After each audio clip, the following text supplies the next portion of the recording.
Vamos lá comigo, Tiago 4,4 diz, olha só como é que nesse trecho Tiago começa. Olha o que é que ele diz, adúlteros. Olha que palavra forte, gente. Qual é a palavra? Adúlteros. Vocês não sabem que a amizade com o mundo é inimizade com Deus? Quem quer ser amigo do mundo, faça inimigo de Deus.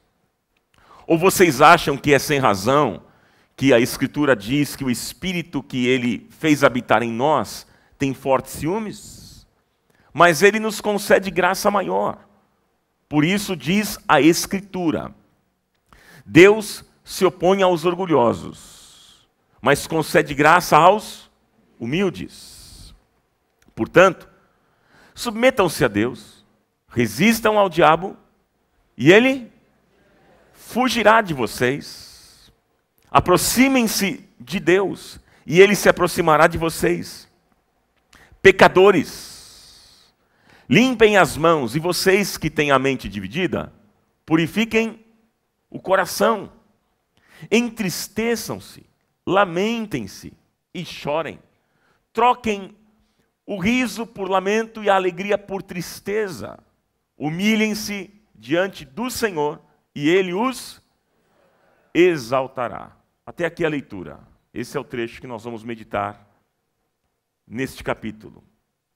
Amém. Espírito Santo de Deus, nos dê graça e nos abençoe. Amém. Deixa eu perguntar uma coisa para vocês. Por que ao longo da vida alguns têm sucesso e outros não, hein?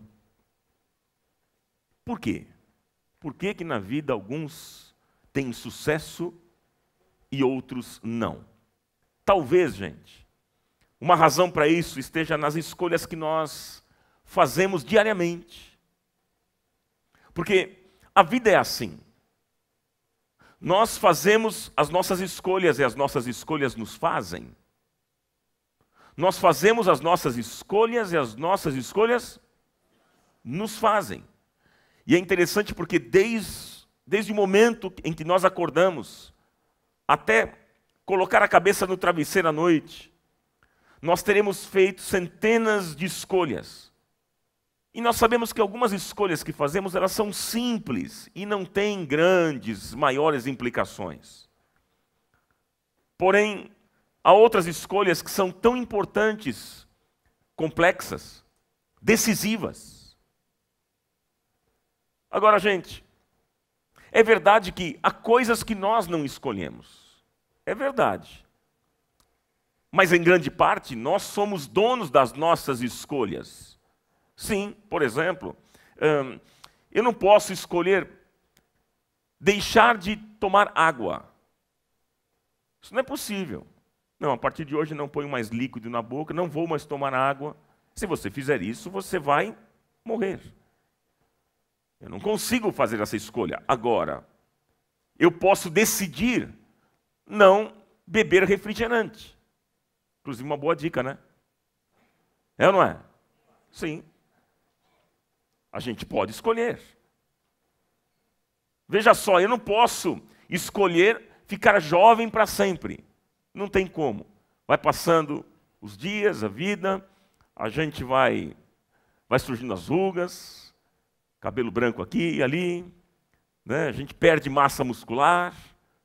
Faz parte da vida. A gente não consegue escolher isso, ficar jovem para sempre, mas nós podemos decidir como nós vamos envelhecer e o que fazer com o restante da vida.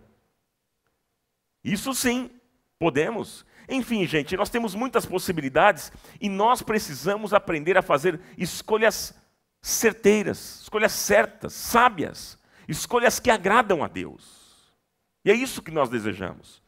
Agora, é interessante porque tem gente que fica culpando o diabo pelas consequências ruins das próprias escolhas que fez. O camarada fez escolhas erradas e ele culpa o diabo. Ele diz, não, minha vida está assim porque o diabo. Foi o diabo que fez. Não. Foram escolhas que tivemos. E nós precisamos aprender a assumir, meus irmãos, a nossa responsabilidade. Lembre-se de uma coisa importante, nós fazemos as nossas escolhas e as nossas escolhas nos fazem. Você pode repetir essa frase comigo? Vamos lá, me ajude. Nós fazemos as nossas escolhas e as nossas escolhas nos fazem. Agora, gente, olhando para esse texto, nesse sentido, Tiago pode nos ajudar muito, mas muito, com conselhos práticos para uma vida bem-sucedida segundo Deus. Nos versos que nós acabamos de ler, meus irmãos, o autor nos coloca diante de 4 escolhas. O tema desta noite é 4 escolhas. Vamos repetir o tema? 4 escolhas. Esse é o tema. Então, Tiago, ele nos coloca diante de 4 escolhas. E eu queria que você, podendo, você anote.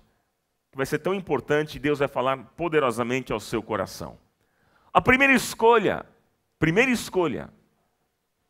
amigos do mundo ou amigos de Deus? Amigos do mundo ou amigos de Deus? Na leitura que a gente fez, olha só o verso 4, o que é que diz? Tiago está dizendo, adúlteros, vocês não sabem que amizade com o mundo é inimizade com Deus? Quem quer ser amigo do mundo, faça o quê? Inimigo de Deus. Veja, a palavra mundo aqui no texto não é a criação de Deus, não. Mas é o sistema de valores e práticas da sociedade.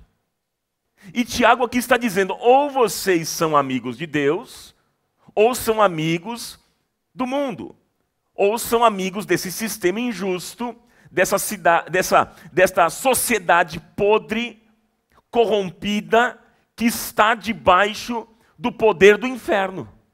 É isso que Tiago está dizendo. Aí eu pergunto para você, qual é a nossa escolha?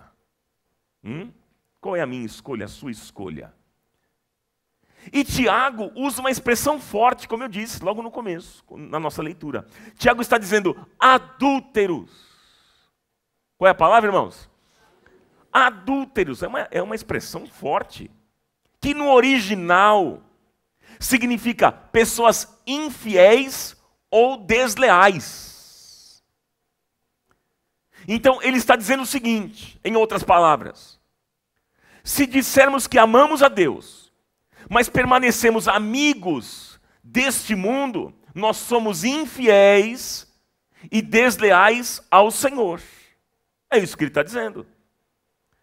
É interessante, meus queridos, a gente observar que no Velho Testamento a nação de Israel era chamada esposa de Deus. Você encontra isso, por exemplo, lá no texto de Isaías, capítulo 62, verso 4. E aí no Novo Testamento, é a igreja de Cristo que é chamada sua noiva. Efésios capítulo 5. Portanto, gente, a ideia de Tiago, quando ele fala de adultério, é de infidelidade espiritual. Para Tiago, os adúlteros quem são? São todas as pessoas que rompem a aliança que um dia fizeram com Deus. Gente, infidelidade a Deus é comparada ao adultério. Guarde isso no seu coração. Infidelidade a Deus é comparada ao quê? Ao adultério. Então, mais uma vez eu te pergunto, de quem somos amigos? De quem? Olha, tem muita gente que se diz cristão. Muitos se dizem cristãos, são frequentadores de igreja, sabem orar, leem a Bíblia, entregam as suas doações, os seus dízimos, suas ofertas.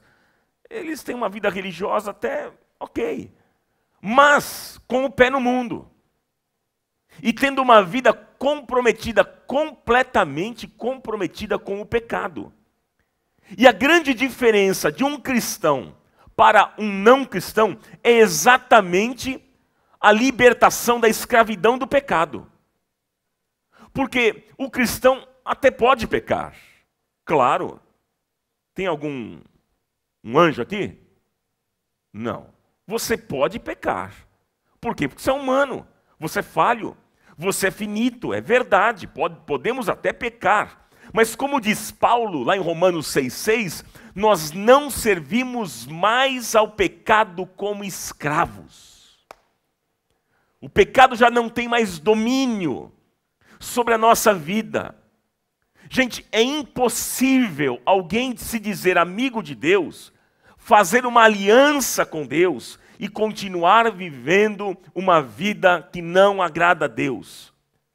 Ou nós somos amigos de Deus, ou somos amigos do mundo. Jesus disse, ninguém pode servir a dois senhores. Ninguém.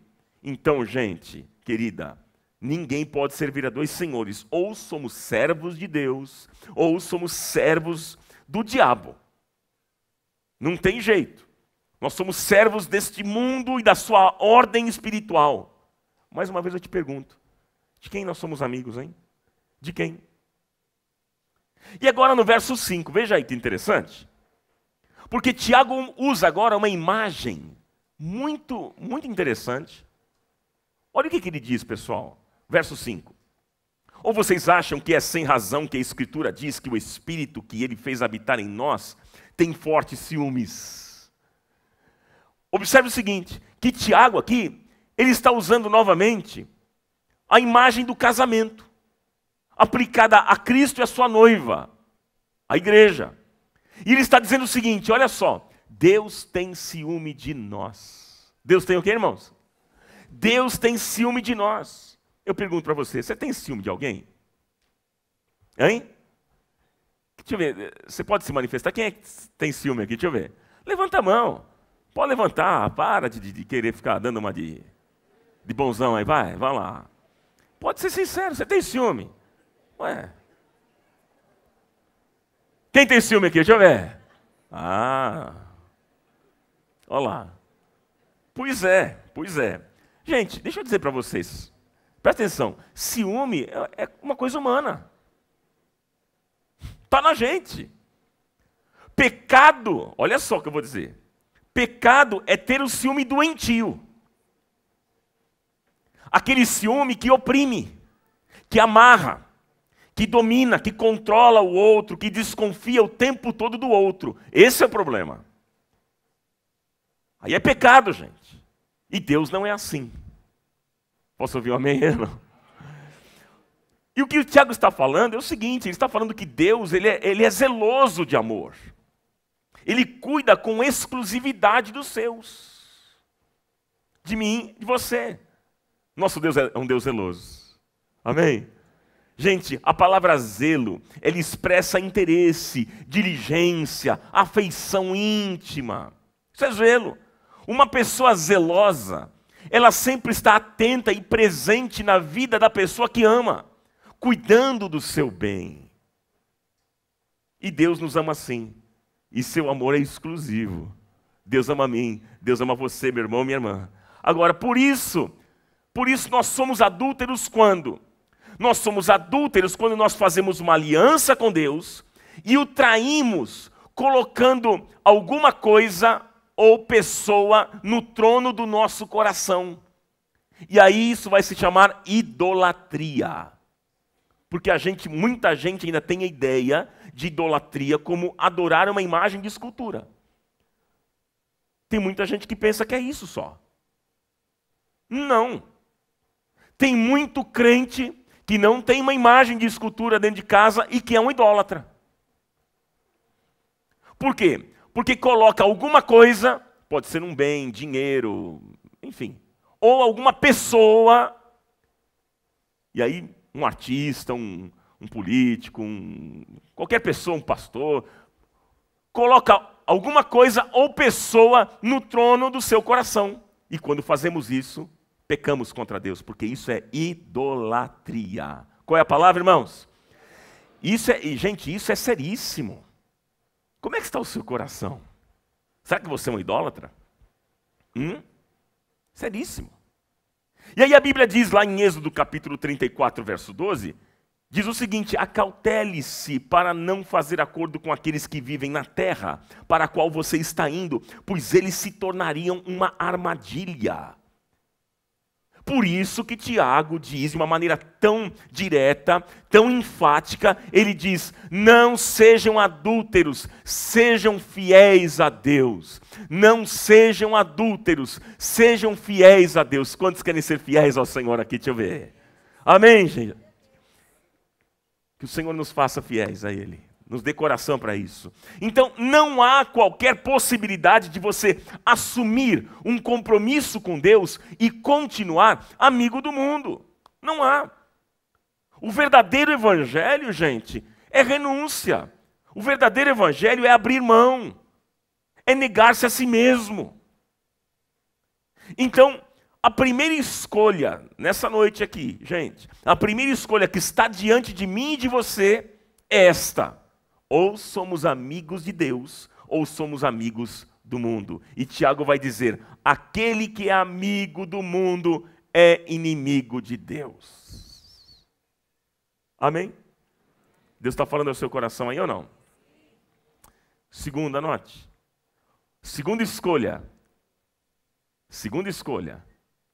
Submissos a Deus ou submissos ao diabo? Você pode repetir isso? Vamos lá. Verso 7, o que é que diz? Verso 7 do texto diz: submetam-se a Deus. Submetam-se a Deus. Irmãos, quando nós temos uma experiência real com Deus, quando nascemos de novo, quando temos uma experiência verdadeira com o amor de Deus, nós nos submetemos a Ele. Mas aqui há dois aspectos que eu queria destacar nesse ponto, dois aspectos muito importantes, que o texto vai mostrar para nós. Qual é o primeiro aspecto? Orgulho. Primeiro aspecto? Orgulho. O que é que diz o verso 6? Olha só o que é que diz. Deus se opõe aos orgulhosos. Deus resiste aos soberbos. Gente, para alguém ser submisso a Deus, deixa eu dizer para vocês, não pode haver o menor sinal de orgulho. Não tem como. Isso é uma questão de coração, gente. Não de aparência. Não, é de coração. Porque você pode parecer humilde. E tem gente que até, aos nossos olhos, parece humilde.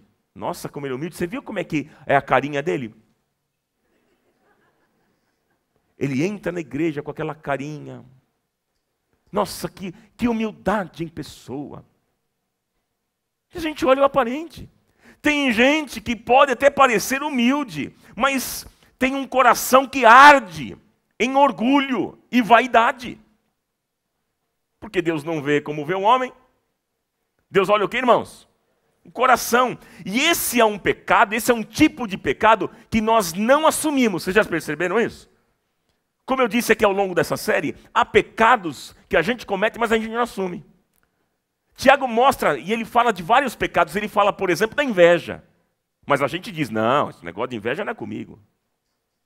Ele fala da mentira, ele fala da maledicência, de tantos outros pecados. E o que a gente diz? Comigo não. Esse é um deles. Esse é um pecado, o orgulho. Que a gente diz assim, não, esse negócio não é comigo.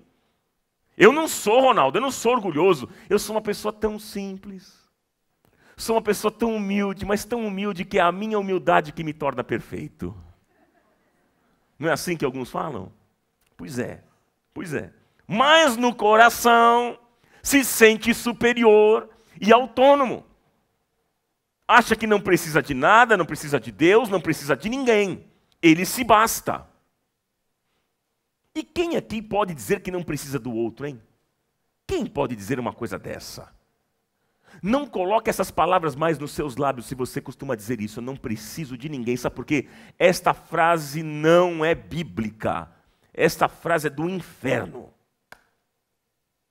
O inferno, gente, é o lugar mais solitário que existe. Você quer viver no inferno? Se isole. Se isole. Essa frase não é bíblica. A Bíblia diz que não é bom que o homem esteja só. Não é bom?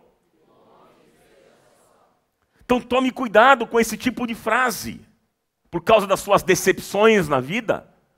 Quer saber? Melhor ficar sozinho. Não me relaciono com ninguém, eu não preciso de ninguém. Orgulho. Orgulho. Qual é a palavra? Orgulho. Nós precisamos uns dos outros, queridos. Essa é a vida cristã. Isso é bíblico. O orgulhoso, ele é independente.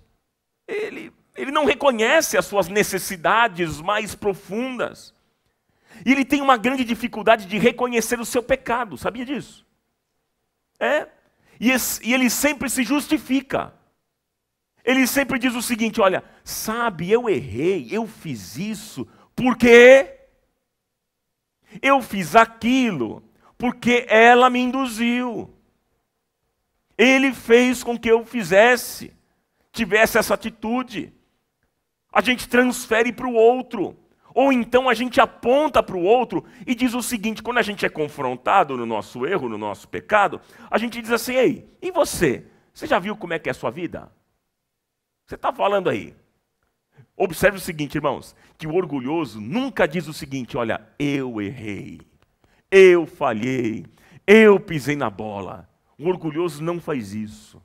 Mas os grandes personagens da história foram aqueles que disseram: Senhor, eu pequei contra ti. Eu pequei contra o Senhor. E olha, eu vou dizer para você que Deus se agrada de gente assim. Posso ouvir um amém ou não? Deus se agrada. Não, se eu assumir o meu erro, Deus não vai se agradar. Ao contrário. Deus se agrada de gente assim. Deus se agrada. E o segundo aspecto, eu falei do primeiro aspecto importante, que é o orgulho. O segundo aspecto, ainda no mesmo versículo, é a humildade. Porque a Bíblia diz que Deus resiste quem? Soberbos. Mas na continuação, o que ele diz? Mas concede graça aos humildes, gente. Aí você vai me perguntar: tá bom, Ronaldo, qual é a graça que Deus dá ao humilde? Qual é a graça? O texto mostra. Por isso que a Bíblia é uma bênção, porque ela mesmo responde. O texto mostra para a gente qual é a graça que Deus dá ao humilde. São duas. O texto aponta. A primeira é a resistência ao diabo. Você pode repetir isso bem forte ou não? Vamos lá. É a resistência ao diabo. Tiago diz, verso 7, resistam ao diabo e ele fugirá de vocês. Gente, somente o humilde resiste ao diabo. Por quê? Ora, se uma pessoa não tem humildade, então ela não precisa de Deus. E sem Deus, ela não tem forças para resistir ao diabo. Mas o humilde é aquele que diz o seguinte: olha, Senhor, eu sou fraco, eu sou limitado, eu preciso do Senhor.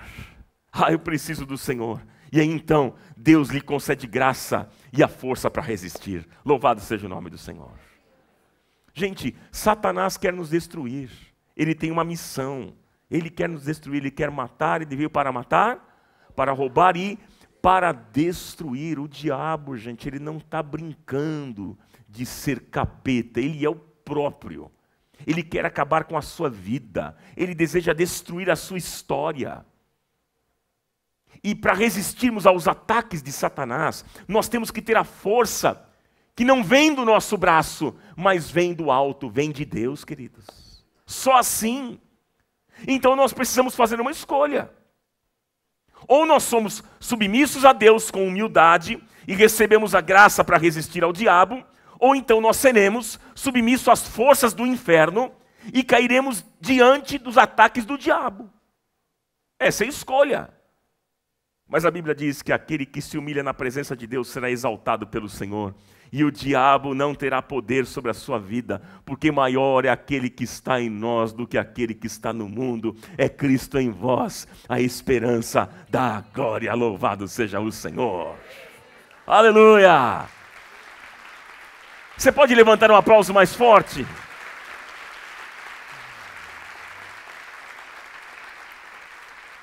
Então veja, a primeira graça que Deus dá ao humilde é o quê? A resistência ao diabo. A segunda graça que o texto mostra para nós, que Deus dá ao humilde, é a sua presença. A Bíblia fala, verso 8, aproximem-se de Deus e Ele se aproximará de vocês. Aproximem-se de Deus e Ele se aproximará de vocês. Irmãos, a Bíblia diz que quando nós ganhamos um novo coração, quando somos transformados, quando nós nos tornamos filhos de Deus, nós somos selados com o Espírito Santo. Se você entregou a sua vida a Jesus, se você teve uma experiência real com Cristo, você foi selado com o Espírito Santo de Deus. Aleluia! E como é bom, gente, é maravilhoso a gente saber que o Espírito Santo agora habita na gente, habita em nós. Nós somos morada do Espírito Santo, nós somos habitação do Espírito Santo e Ele está ao nosso lado o tempo todo e todo o tempo, todos os dias. E o humilde tem essa graça. Mas Deus não se aproxima do arrogante. Deus não se aproxima do soberbo, por isso que Tiago está dizendo, ou vocês se submetem a Deus em humildade, ou se submeterão ao inferno. Aí eu pergunto, qual é a sua escolha? Qual é? Qual é a nossa escolha? Vamos para a terceira escolha? Deus está falando ao seu coração aí ou não? Sim ou não? Anote aí, anote, é importante. Terceira escolha, vida limpa ou mergulhados na lama? Vamos repetir, gente? Posso ouvir mais forte? Me ajude aqui, vamos lá. Vida limpa ou mergulhados na lama? Olha o que é que Tiago está dizendo no verso 8. Ele diz, pecadores, pecadores, limpem as mãos. E vocês, que têm a mente dividida, purifiquem o coração. É interessante, porque em outras palavras, Tiago está dizendo o seguinte, que tem que haver esforço moral. Eu vou repetir. O que Tiago está dizendo aqui para nós, queridos, é que tem que haver esforço moral. E aqui está um ponto muito interessante, porque a vida cristã, ela é uma parceria com Deus. Sim, a vida cristã. Então veja, Deus nos dá graça, Ele nos dá resistência, Ele nos dá a sua presença, e a nós cabe o quê? O esforço moral. E aí então, Tiago, ele fala de limpeza, usando duas imagens no texto aqui, olha só, duas imagens do corpo humano. Duas imagens. Ele fala sobre limpar as mãos e limpar o coração. Você pode repetir comigo? Ele diz, limpem as mãos. Limpem o coração. O que significa isso? Limpar as mãos. Ele está dizendo o seguinte, cuidado com as suas obras. Mãos falam de obras. E aí eu pergunto para você, o que é que você faz? O que você faz glorifica a Deus? O que você faz com as suas mãos glorifica a Deus? Exalta o Senhor? As nossas mãos têm sido instrumento para servir, para abençoar ou para destruir, agredir e amaldiçoar? Será, meus irmãos, que nós podemos orar, como diz a Bíblia, em todo lugar, levantando as mãos sem ira e sem contenda? Será? Realmente? A minha oração, sabe qual é, queridos? Que toda a obra das nossas mãos glorifique ao Senhor. Levante as suas mãos comigo, por favor, e diga, Senhor, que a obra das minhas mãos glorifique o teu nome. Amém. Amém.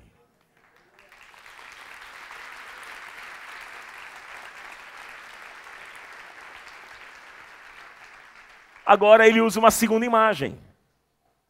Ele fala, limpem o coração. E o que é que ele está querendo dizer com isso? Coração fala, gente, de motivações. Coração fala do quê? Motivações. Quais são as nossas reais motivações, hein, queridos? Talvez algumas das nossas motivações não vêm de Deus. Como é que está o seu coração? Como é que está a sua vida? Porque, como eu já disse e volto a repetir, Deus não vê como vê o homem. O homem olha a aparência, mas Deus vai além, gente. Deus olha o nosso coração. Deus vê o que a gente faz ou não?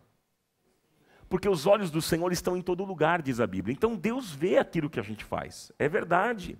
Mas, principalmente, o que está por detrás daquilo que a gente faz. Então Deus vê o que você faz, mas principalmente o que está por detrás daquilo que você faz. Você pode fazer algo bom com uma intenção má e perversa, sabia disso? Por exemplo, você pode fazer um elogio para alguém, isso é bom ou não? Mas com uma segunda intenção, com uma malícia por trás desse elogio. Você pode ajudar alguém que está precisando, naquele momento, você pode dar um dinheiro, algum bem, algum recurso para alguém que está precisando. Uma atitude boa, louvável, mas com uma segunda intenção. De repente você está fazendo isso para manipular aquela pessoa, para você tê-la nas suas mãos, para depois você jogar na cara. Gente, Deus, não tem jeito, Deus sonda e conhece o nosso coração. Deus conhece as suas palavras antes de serem ditas, e Ele conhece os seus pensamentos antes de serem pensados. Ele conhece tudo a nosso respeito. Louvado seja o Senhor. E eu estou dizendo isso, olha que interessante, Tiago, é importante a gente entender por que Tiago está dizendo isso. Por que ele está falando de limpeza, usando essa imagem do corpo? No contexto aqui, por quê? Ele está falando com judeus cristãos. Judeus que haviam se convertido. E os judeus tinham um hábito de se purificar. Os judeus, os sacerdotes, por exemplo, eles lavavam as mãos antes de entrarem no templo. Havia um rigor quanto à higiene do corpo. Mas o que Tiago está dizendo é que a higiene principal não é a externa. Ele está falando que é por dentro. Porque o que sai do homem é o que o contamina. Gente, mas a palavra de Deus é água viva que purifica as nossas mãos e o nosso coração. Por isso que a gente precisa estar cheio da palavra de Deus. Ela é água que vai purificando a nossa mente, o nosso coração e a nossa vida. Louvado seja o nome do Senhor. Aleluia, aleluia. E Tiago, ele vai nos levar então a uma escolha. Qual é a escolha? Ou nós mantemos a limpeza da nossa vida, ou então vamos continuar mergulhados na lama, no pecado. Qual é a sua escolha? Qual é a nossa escolha, queridos? Quarto, anote aí. Eu falei que o tema qual é, irmãos? 4 escolhas. Vamos para a quarta escolha? Isso aqui é coisa aperta. Eu sei que Deus está falando ao seu coração. Sim ou não? Deus vai falar um pouquinho mais ainda. Vai apertar um pouquinho mais a gente. Quebrantamento ou derrota? Vamos lá, leia. Olha só o versículo 9. O que é que diz? Entristeçam-se. Você imagina chegar para vocês aqui e dizer assim, olha, fiquem tristes, lamentem e chorem. Troquem o riso por lamento e a alegria por tristeza. Eu quero ver todo mundo assim. Você imaginou? É para ficar triste. Não quero alegria. Imagina, mas qual é o significado, qual é o sentido? Gente, veja bem. A santidade que Deus quer produzir em nós. Você quer caminhar em santidade ou não? Então, a santidade que Deus quer produzir em nós depende e exige confissão. Sim. Ninguém se purifica sem quebrantamento e sem reconhecer que está sujo. Ninguém. Somente se houver quebrantamento é que Deus pode nos abençoar, irmãos, e nos limpar. Esse é o caminho. Quantos de nós ou quantas pessoas já não choram mais pelos seus pecados e já não os confessam mais? Quantos de nós somos assim, já nós não choramos mais pelos nossos pecados? É interessante porque quando Jesus revelou a João, lá no Apocalipse, a situação das 7 igrejas do Apocalipse, ele falou de uma igreja, a primeira igreja mencionada é a igreja de Éfeso, que tinha perdido algo. O Senhor estava falando que eles tinham perdido o quê? Vocês lembram ou não? Eu fiz uma série de mensagens, depois você pode procurar lá no nosso canal no YouTube. Fiz uma série de mensagens sobre as 7 igrejas do Apocalipse. Eles perderam o quê? Você lembra ou não? O primeiro amor. Abandonaste o primeiro amor. E o que é perder o primeiro amor, pessoal? O que é perder o primeiro amor? É ser uma igreja sem quebrantamento. Se não há quebrantamento, não há o primeiro amor. Uma igreja tão altiva, tão arrogante, tão cheia de si mesma, de orgulho próprio, que não mais se quebranta e nem depende do Espírito Santo. Gente, em nome de Jesus, nós não queremos ser uma igreja assim. Nós não queremos ser uma comunidade assim, que vive sem quebrantamento. Nós não queremos ser assim. Que o Senhor nos ajude e nos capacite. Em nome de Jesus, seja assim. Amém, queridos? Mas nós queremos ser uma igreja mais quebrantada. Mais quebrantada. Eu pergunto para você, há quanto tempo você não chora o seu pecado? Quanto tempo, eu trago isso para mim, é eu e você, estamos juntos. Quanto tempo a gente não chora mais o nosso pecado? Quanto tempo? Parece que sempre a gente vai encontrar e vai achar uma justificativa para as coisas erradas que nós fazemos. Sempre a gente encontra uma desculpa.